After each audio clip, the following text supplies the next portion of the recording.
This is the last event on Sunday night at Conscious Life Expo. Everybody yell, scream, and raise your arms. You can do better. Come on, live stream. Yeah. So please, the last event of the weekend, get loud. Conscious Life Expo 2018. David Wilcock and Corey Good. Come on up.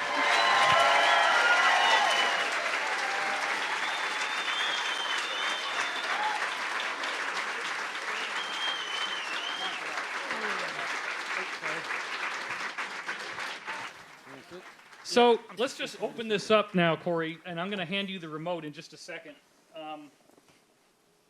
When you started to have these beings appear in front of you, neither of us had any idea at the time that this was related to anything Egyptian, right? No way. It was really, really crazy because I'm sure most of you are familiar with the story, but Corey gets brought back up into this alleged secret space program, a base on the moon that our government apparently has built. And again, I'm doing this as like a two-part thing, so if you saw the Emery Smith talk last night, it's really essential. Thank you. It's pretty essential that you see both if you really want to get this.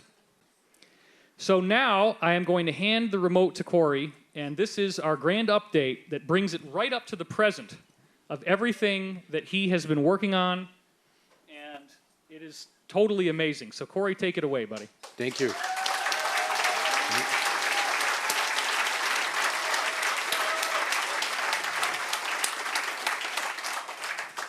And this is the remote that you used. You got to hit the button on the your right. first year at the Conscious Life 13 years ago? Yeah, it's the same one. So this started for him in December 2017 with this weird thing with Oumuamua.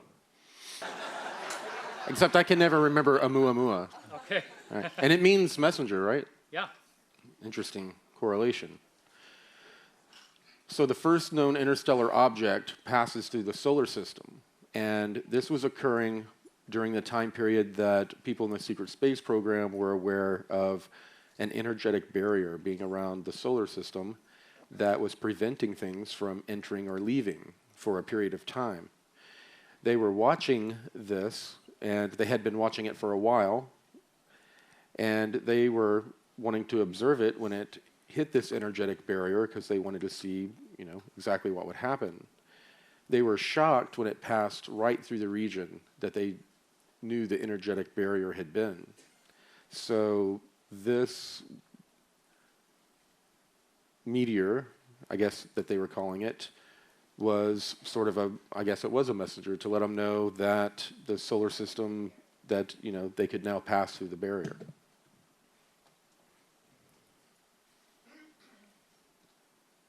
And, we talked about that. And I think we've...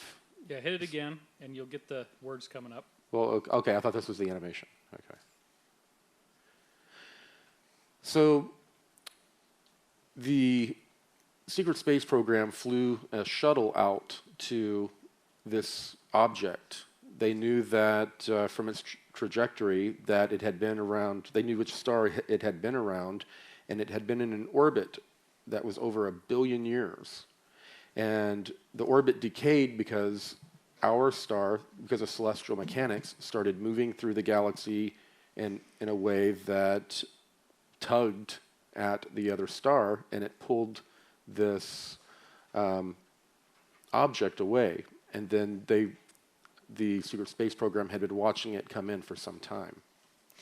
Now, what was found on board, there were technological little treasures that they found, but what was the most interesting thing was that they found ancient glyphs and writing, which was more important to them than finding technology, to be honest, because they were fairly sure that this device or ship belonged to the ancient builder race, who are a race that disappeared nearly 2 billion years ago.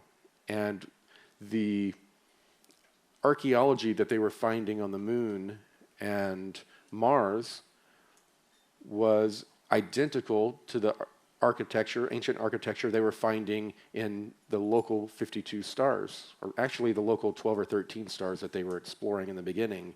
They were finding these same types of ruins, but no writing. It's almost as if in history how a king will take over another kingdom, he'll move in and remove the writing and the history of that ruler. It seemed to be something very similar, except the most ancient non-terrestrials that we were in contact with didn't know anything about them either. It was a mystery to them.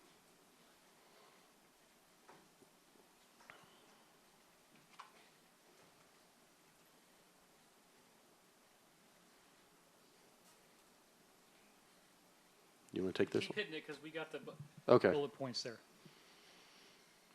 All right, and according to the Law of One, Ra claimed that his soul group had come from Venus, correct? Yeah, this is one of the really amazing things is the Law of One describes pyramids being built by this culture that they were originally from on Venus 2.6 billion years ago. And I had been looking for the longest time about anything having to do with a 2.6 billion year old civilization. And Corey, without even knowing it was in the Law of One, is telling me about this ancient builder race that they've dated to be 2 billion plus years old. It's a stunning correlation. So David had been speculating the whole time that the Blue Avians were related to the Law of One somehow, but I wasn't buying it. I wasn't on that train yet. Right, I know. And I wasn't able to read the Law of One. I mean, I had read through it, but when I was trying to read it, the words would kind of hover above the page, and I just couldn't absorb them. And but that changed. It was at Contact in the Desert 2 years ago. I was in my cabin, and I started hearing a chorus of voices saying that we are the messengers and facilitators of the one infinite creator. And I had been trying to read the Law of One, and I had it in my backpack, and I went and I pulled it out, and I was able to read through it. And I've only read it once, but it was at that point that I thought maybe, you might be onto something. And since George already spilled the beans the other day, that was simultaneous with when I first got together with my wife, as we're now going to be announcing on Wednesday. Yes. Yes. Yes.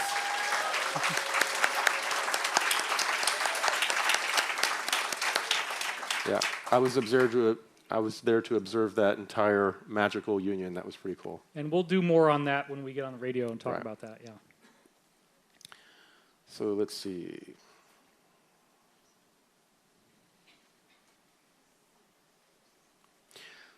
So around that time, I received a message that I should prepare for a meeting at the Lunar Operation Command. And I had not been present at the Lunar Operation Command since I was processed out of the programs. When I went in and, they did the blank slating process, debriefed me, did blank slating to where I had no memory and reinserted me back in my life.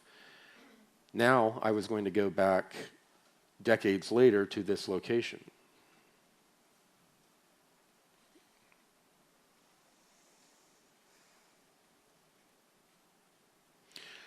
Okay,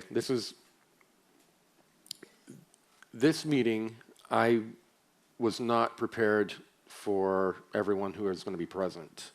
For some time, the secret space programs, the small alliance, had gone underground because Sigmund had pulled me in and others and had done chemical debriefing to try to figure out if they could find out who was a part of this SSP alliance or if even there was one. They didn't know at that point if I was telling the truth. And they went through a process. They gave me a chemical, held up an iPad device that had a camera on it that was watching my eyes and facial expression.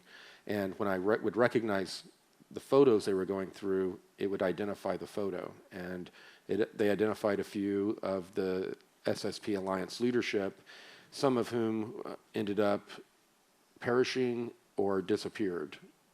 So when I showed up at this meeting and I walked in the room, it was very shocking to see Sigmund sitting across the table because he had been missing for a while, and I had speculated that maybe he was trying to infiltrate this group. And when I saw him, I pretty much said exactly that. And he got extremely reactionary and started screaming at me that I had no idea what all he had lost. He had given up everything to be a part of this. Get it again, you'll get that one. So one thing I just want to point out here, in case some of you do not know Corey's tale, what we're dealing with is the Roswell crash happens and other things like it. The military-industrial complex gets UFO technology. They colonize our solar system, but then they build a second space program that we're calling the MIC program. And those guys only get to stay in the solar system. They don't think ETs exist. Sigmund was a member of that group. Corey was a member of a group that actually was interplanetary, interstellar, and was going outside of our solar system as well as within it. So they have tried. These people were clever enough to come up with two programs so that they could disclose one eventually and hide the other one. Sigmund was the main guy that they were going to use to disclose that partial program. But then this whole drama took place where Sigmund ends up finding out from Corey that the bigger program does exist by doing things like hair analysis and things like that.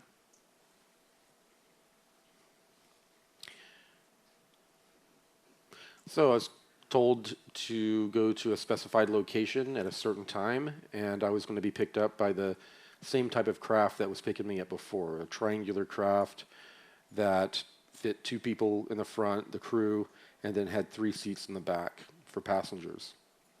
It's about the size of an SUV, or a little bit bigger. I sat in my car for a while. It wasn't a location I'd gone to before.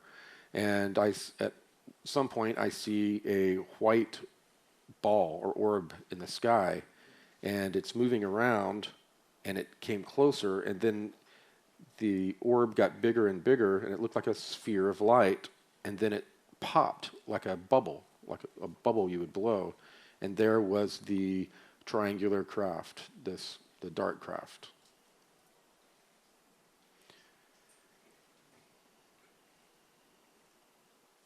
So I was picked up, and very quickly we were at the moon. The moon went from being, real small to it grew real quickly, and then we were not far from the surface.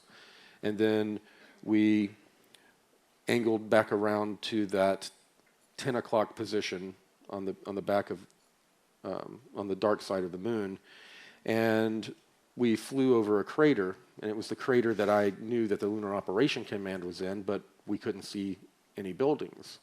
It had the technological masking up that created a kind of a mirage effect, and that mirage effect somehow reflected back. I don't know exactly how it worked, but it prevented you from seeing the Lunar Operation Command. So back when I first saw the Lunar Operation Command and served in the 20 and back program, the Lunar Operation Command looked like a swastika because it was a part of a Nazi space program from the 30s and 40s. So they had built it out to break up the look of the swastika, which made a lot of the people that served there more comfortable. And then there was also a hole basically a hole in the middle of the crater that went down into a cavern area. And what it was explained to me later on, what had happened is that when meteors hit the moon, at some point the moon pushes back, and the energy goes this way, and it compresses, I guess we'll call it the crust of the moon, and then it expands again, leaving cracks and rifts. And also, the energy would melt it and turn it into lava. And that's where they would get these huge lava tubes because of the lack of pressure and gravity. And in those tubes, they were building out more of the Lunar Operation Command. And when we flew in through that hole, you see the part of the base that is below ground, I guess you'll say. And it's the part I've described as kind of a bell-shaped, where craft go in and out. We have a cool animation that's going to play here, and I just set it so Corey will now be able to see what you guys see. All right, what do I? Just hit the button again. Is that it? I think you have to. I think you have to hit it again. It wasn't that cool. There we go. More work of Renee Armenta.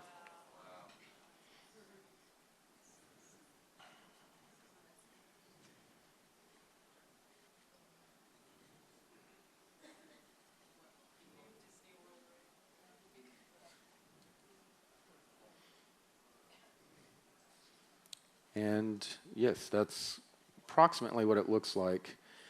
I guess you can see down at the bottom the size of the Dart craft as it flew down through the hole in the top.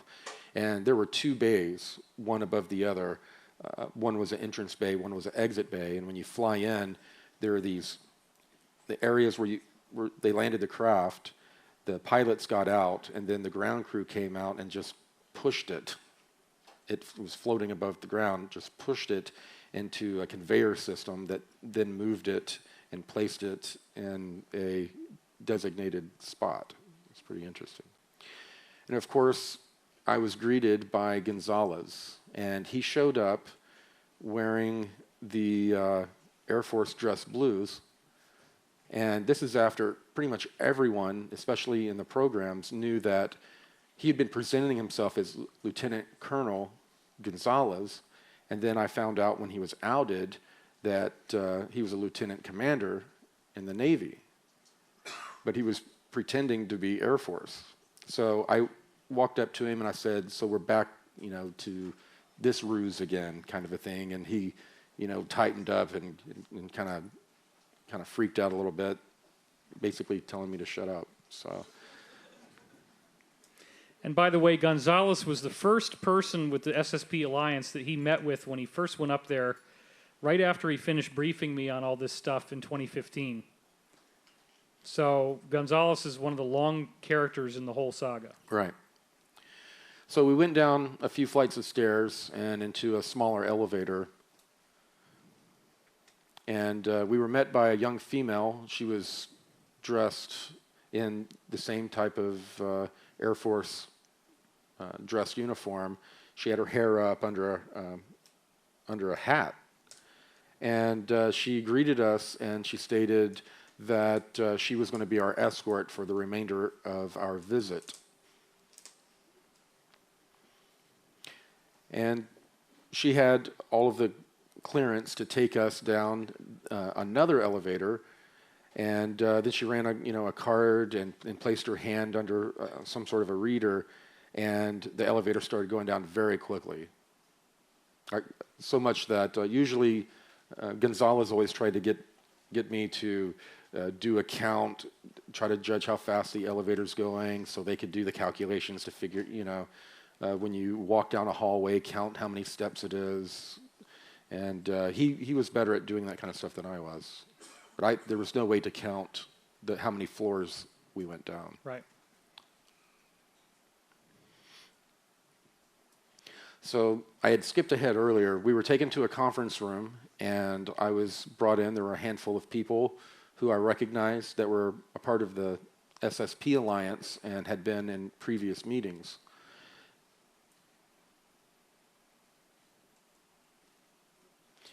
And of course, this is an image that we had our graphic novel artist do for us, and this is very close to what Sigmund looks like.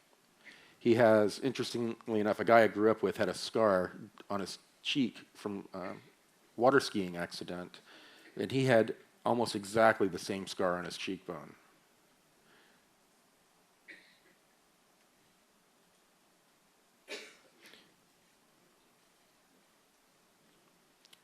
Right, and when I mentioned that I had reported that he was possibly infiltrating, he jumped up and started screaming at me that he had lost everything, and he looked at me and said, "Intuitive empath my ass." Which had been Corey's job description when he was in the space program. So Gonzalez then gave a detailed and classified report about his series of meetings and work with other beings through this Mayan group. And it was pretty interesting. It mostly had to do with them doing their psychological and spiritual healing on a lot of traumatized beings.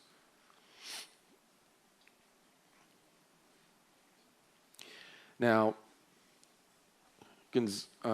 Sigmund doesn't believe that the blue avians are real. He saw a video of the Lunar Operation Command, the first meeting, when the blue avians appeared, and they had video of them. But he said that there's technology out there to make you see whatever you want. And it was kind of strange. He said that he was fairly sure that the Nordics were screwing with our heads again. And before I could find out what he meant by again, the subject got changed. But apparently this Nordic group has been assisting us for hundreds of years, and they even helped us form the United States.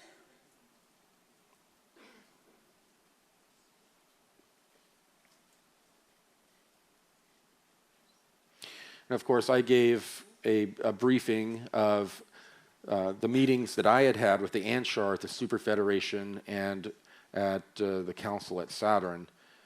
And I ended up spending 3 days with the Anshar in their city with Ari's family. And that was quite a report, too.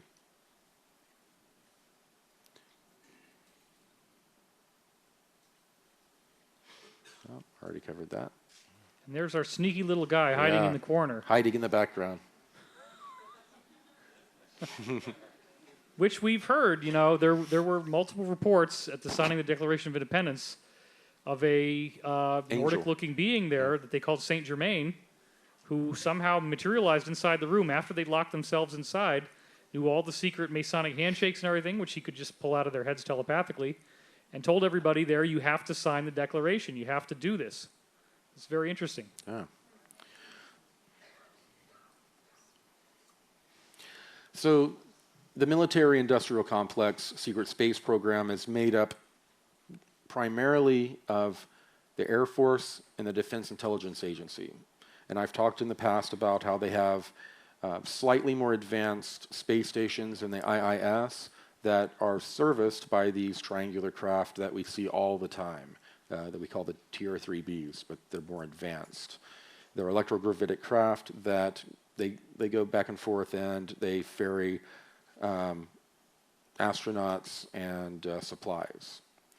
Now, during, of course, President Reagan's time, Star Wars, we had put up quite a few space-based weapons platforms, one of which was the Rod of God. And they're telephone-sized tungsten poles that were coated with ceramic and had basically the tail section of a JDAM bomb that used GPS to guide it in, and it was a kinetic weapon that was just dropped from space, and the kinetic energy released a lot of energy similar to a nuclear bomb, but no radiation.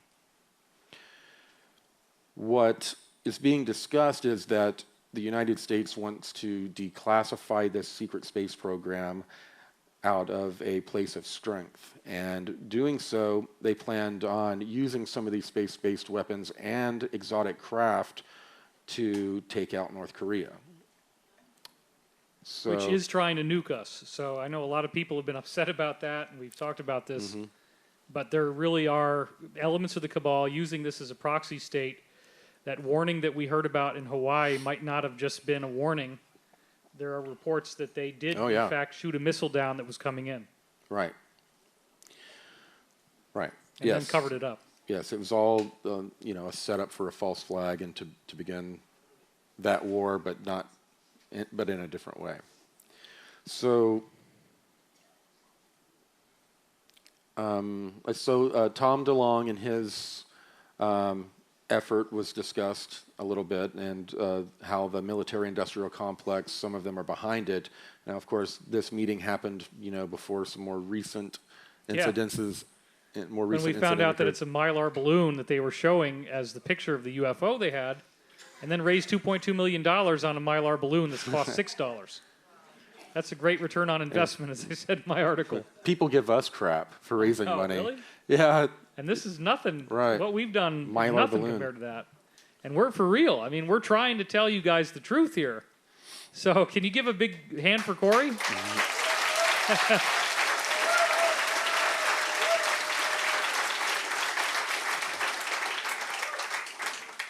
At the time, what I was told is that DeLong's effort was being backed by the Air Force space program, and that they wanted to use this possibly as an avenue of disclosure, but they did not want to go through the UFO community because the UFO community, they thought, had lost its legitimacy, that we were all, infighting and we have all of our, issues, which is true to a certain extent. Yeah, there's a lot of that. And they didn't, they said that they didn't want to associate, their disclosure of a serious space program with people that were talking about visiting with 8-foot-tall bluebirds. I didn't think that was going to be a good mix. Well, but we're going to do it out from under them. That's the point. That's right. And that's what we're doing right now. Thank you.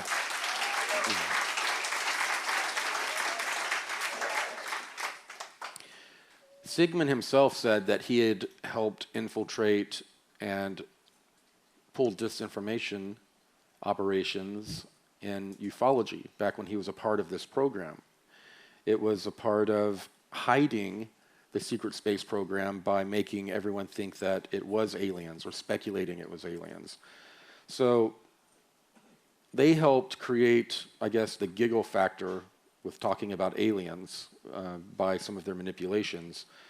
But, they said that we had also been infiltrated by an Illuminati order that was trying to bring their alien god religion to us so that we would adopt it at a certain point fairly readily after they started disclosing things like Antarctica, that there was an ancient civilization there and there were some under the ocean, and they were going to disclose that, hey, we're related to these people, so we have a divine right of kings. It was all, it was all supposed to play in together.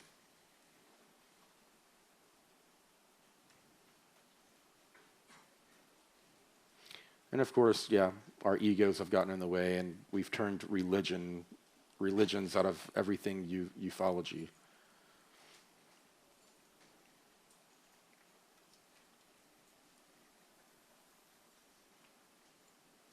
Got ahead of my slides again.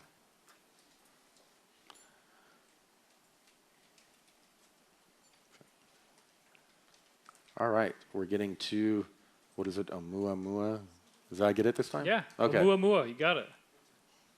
Give that man a gold star. I'm not able to remember all the fine details that you can, that's for sure. Apples and oranges can be a pair, you know? They can. So Sigmund stood up and he was very proud and he said, I've got a treat for the both of you, and lowered a screen that was one of the smart glass pads, but a larger one.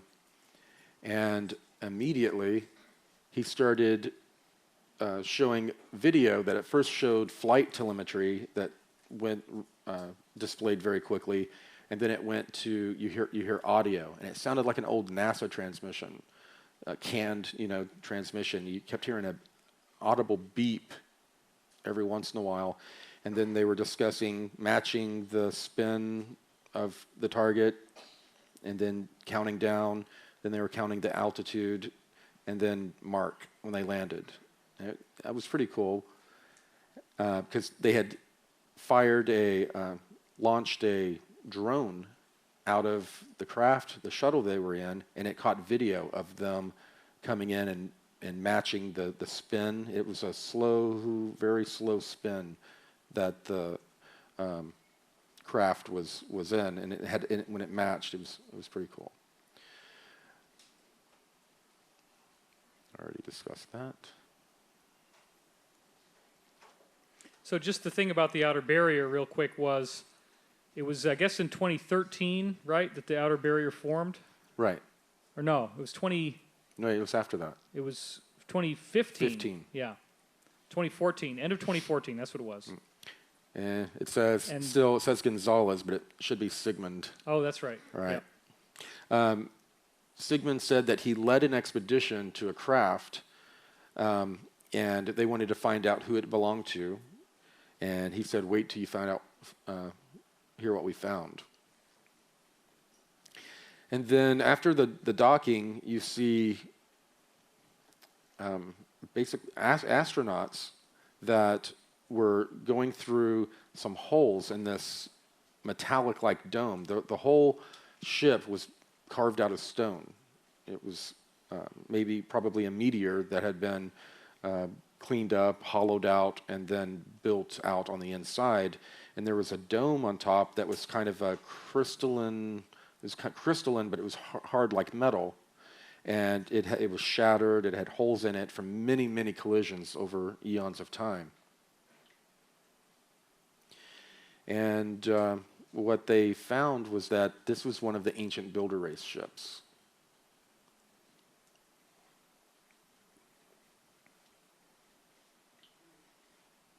Is this the animation?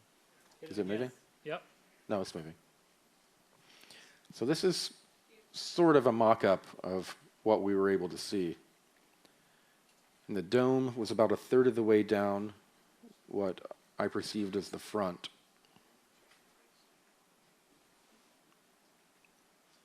It's coming in. Now, excuse me. On the outside, there was a coating of ice. And it looked like frozen, frothy lake water. And there was orangish red stuff in, like cloudy material frozen within it. Now, after the astronauts shimmied down through one of the holes, we have a scene. They had kind of like GoPro cams on their suits. Now, and they had flashlights on their wrists and on their helmets and on their chests as well. And they were going through the inside of this craft that had zero gravity and was obviously very ancient. And they started commenting that obviously it had been picked over many times by different ET races over the thousands of years who happened to find it, land on it, pick off, some technological materials. And let's point out also that you were getting this briefing on December 16th, just 5 days after NASA had actually announced this and said that it might be an interstellar craft, because they're telling you there's a cigar-shaped aircraft in our solar system, but they're not revealing yet that they have a space program that's secret where they could go out and take a look at it. So we're getting this really valuable intel right now.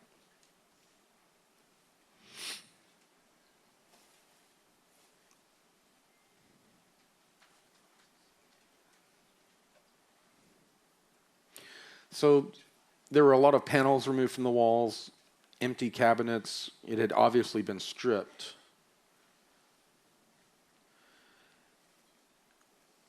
Now, at one point, we hear one of the men state that I found something, please, not please, but, vector into my location. And then the point of view that we had was someone that received the message and started going through the floors. There were holes in the floors, and they were weightless, so they're pushing their way through open floor sections to get to the correct level. And when they did, they found they were able to get into a room that you couldn't hardly see because one of the panels had kind of lodged in the way, and you couldn't see the door. And when they went inside and the light spread out, you could see a kind of a semi-curved room, concave, and there were drawers like a morgue, but they were large. And they had already pulled two of them open, and there were old dead bodies on these tables that came out. And one of them looked, it looked kind of like a pterodactyl. It was bird-like, and it was very light blue, almost white, and obviously had been in there a long time. The other one they pulled out, at first I thought was a type of mammal, but when we looked closer, it was obviously, it had been some sort of an aquatic being. And it had kind of a short torso, but its arms and legs were like tentacles. No bones, they were just like tentacles. And at the end of the leg tentacles and arm tentacles were 3 more tentacle extensions. Very similar to the triangle. Well, yeah, this is one of those weird things where, in case you guys haven't seen where this is going, the craft that he goes into appears to be an original remnant of the Ra civilization, of the civilization that 2.6 billion years ago originated on Venus, conquered several, or colonized at least, several neighboring stars, and now is the Blue Avian race. And all of their records have been wiped out, but what we're seeing is, finally, we have a craft where the handwriting wasn't scratched off. He's going to get to that in a minute, allowing us to analyze what it says. And this is so profound because now we're coming up to this big solar flash, this idea of ascension, which the pyramid timeline talks about, which the Blue Avians have been talking about. All of this stuff is interrelated. It's like the ancient past, the beginning of how this all started, the people that are contacting Corey now. We're now getting to see their technology in a way we never have before, including the bodies. And so this tentacly being looks a lot like the Golden Triangle head being that Corey saw when he was at the LOC for the first time. So that's probably the same being, but many, many, many millions of years more evolved in the future. Right. So one of them was still pulling open the drawers, looking, and there were other bodies in, but I didn't get a good look at them.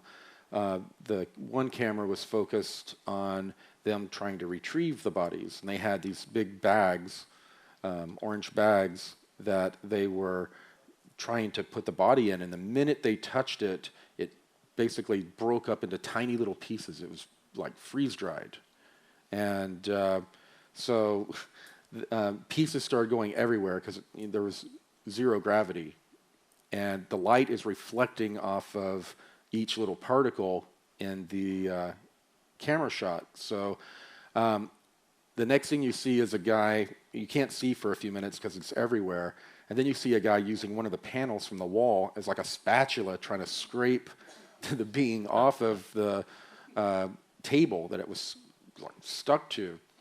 They got it out in chunks and put it in the bags, but they retrieved the bodies, and they were going, I hadn't heard any results, but they were going to cross-reference the genetic material, organic material found in the ice sludge with that of the freeze-dried bodies to see if, make sure they were the former crew.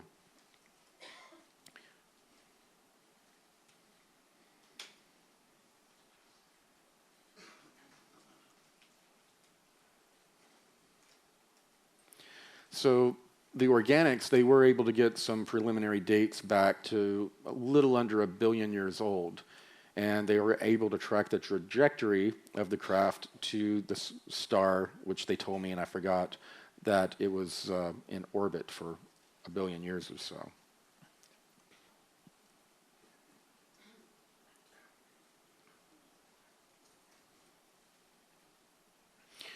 So another part of the expedition called out that they had found something interesting, and once again the camera goes through different floors, and you end up in a kind of a different looking area where the floor and ceiling's a little bit higher, a little bit more of a distance between them, and on every wall, every ceiling, and every floor are all of these glyphs, and some of them are real wispy and stylized.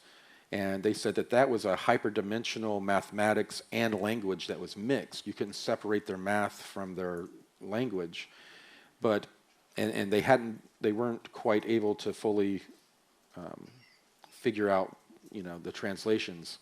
But the others, the second type of glyphs were dashes, smaller dashes, dots, and it was almost like a computer language type language. And they stated that they had found similar writing on Earth and on planets, on excavations they'd done to other planets, and they were able to start deciphering the writings on the walls, which was more exciting to them than if they had found technology. So, I mean, right now they are finding out quite a lot about the ancient builder race, and I can't wait to go to that briefing. And just the gadgets that we're going to be able to pull out of this ship also could be really amazing. Right, but there wasn't a whole lot. It was mostly picked over. But this is the first time we had any type of writing or glyphs from the ancient builder race.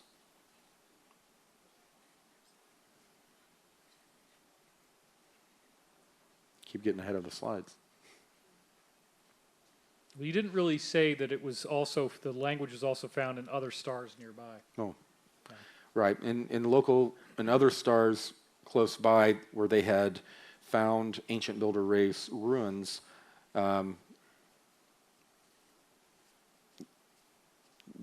they had found, I guess, later civilizations that had writings that were similar. It was not exactly the same, but enough to where they had like a Rosetta Stone.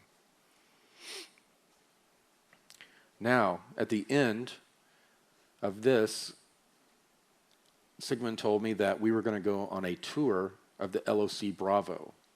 Now, one of the things I've kept quiet over the years is that there's not just one Lunar Operation Command. There's three. There's LOC Alpha, Bravo, and Charlie. I've, at this point, had really only been to Alpha, and that's the one I described to you that looked like the swastika. The others were mostly below ground. We got into another elevator and rode it down, and then got into a long, skinny shuttle that held everyone present. We came out in another large cavern on the other side of that bell-shaped area that I had showed you, and we began flying close to, it was inside a lava tube, traveling. It was on the other side of the moon, and we were traveling, basically, if you're looking at the moon, if you look back around at the 10 o'clock position, we had gone into the inside of the moon through the crack that I had talked about, the hole, but now we were traveling along this way, along the curvature of the moon, coming more towards the front of the moon.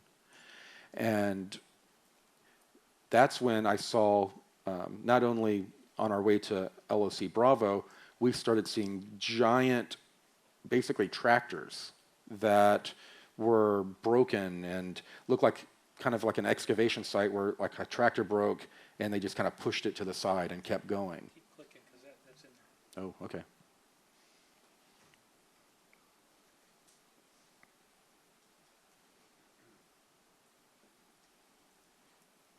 So it was a small facility on the ground. There was sort of another hole similar to what we flew into, but more oval, and then there were radiating out more buildings that looked more like what you would see depicted as on the surface of the moon, kind of, curved, long, elongated buildings that looked like they were raised by filling them with air. So we saw, this is the first time that I'd seen this, men and women walking around that actually had NASA symbols on their clothing.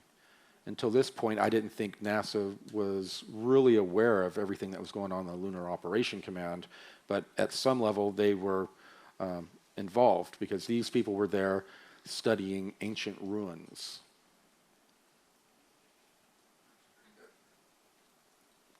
We were greeted by a few of the egghead types, and they helped us get suited up in environmental suits, learn how the respirators, how everything worked, how the safety mechanisms worked, and then they took us down to what they called the Great Hall, which was where most of the artifacts were. And I tell you, it was very much like walking up on a scene from the movie Prometheus. There were ancient, large chairs and seats. Some of them actually had bodies in them, ancient bodies in them.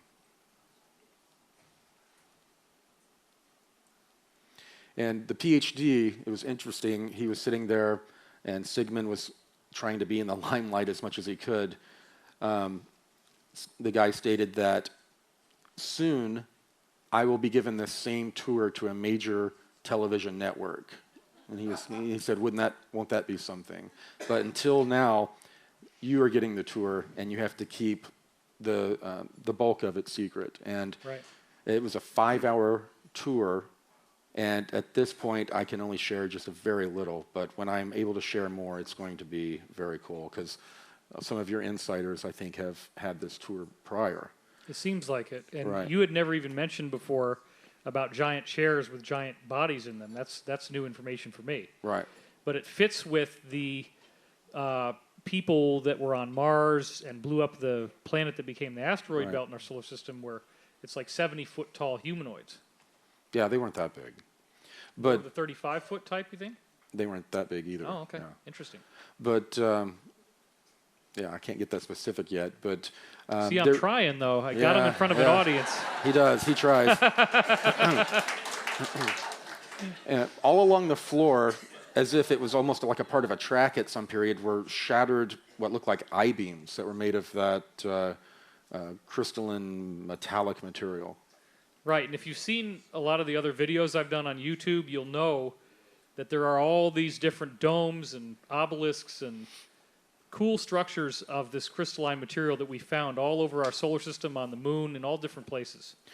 And these huge tunnels went off in all these different directions, lava-type tubes, and all along them were artifacts.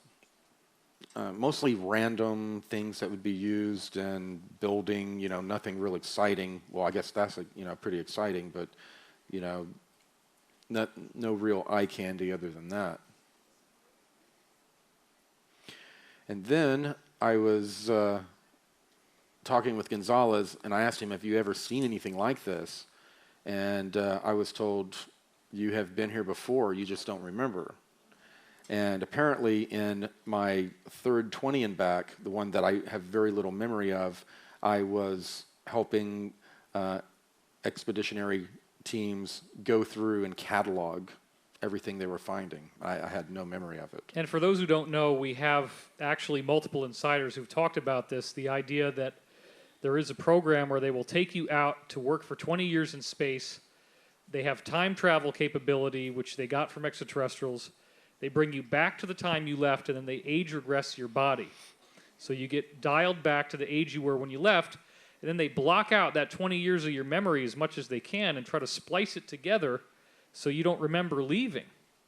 So apparently some people are having this happen to them, and Corey is one of the very few who, like 3%, I think you 3 said to it was, 5%. that actually get total recall where they remember what they did. So he's had 3 of these 20 and back tours, which technically makes you like 106 years old. Yeah. But officially I turned 48 here in a couple weeks. Right. So, yeah. Okay, so I went on a tour that I had apparently been on prior.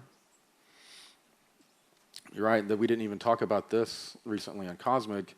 We were taken on a small train system, a very small train system that looked like it was built for tours. I mean, it was obviously built to take you around different areas. It's very cool. The tracks went all around these different structures that had been just shattered by some sort of a concussion wave. And at the end of the tour, we went back. We were allowed to shower because we were just soaking wet from wearing the environmental suits. We put on the clothes that we had arrived in, and Gonzalez and I were sent to different back to different destinations. And you thought you were going home, Yeah. but that's not Well, what happened. Actually, Or did you go home that yeah, time? I went home that time. Oh, okay. So overall, when I was giving a briefing to the to the SSP Alliance, I was giving them information about some of these major meetings I had gone to, including the Super Federation, where a major milestone was met, where human beings have developed to a point to where we are not going to have ETs pretending to be gods coming in and manipulating our DNA and our spiritual development. From here on out, we have developed to a point to where we take over our own management. And we're going to, Yeah. It's a very big development. Right. It's a very big deal.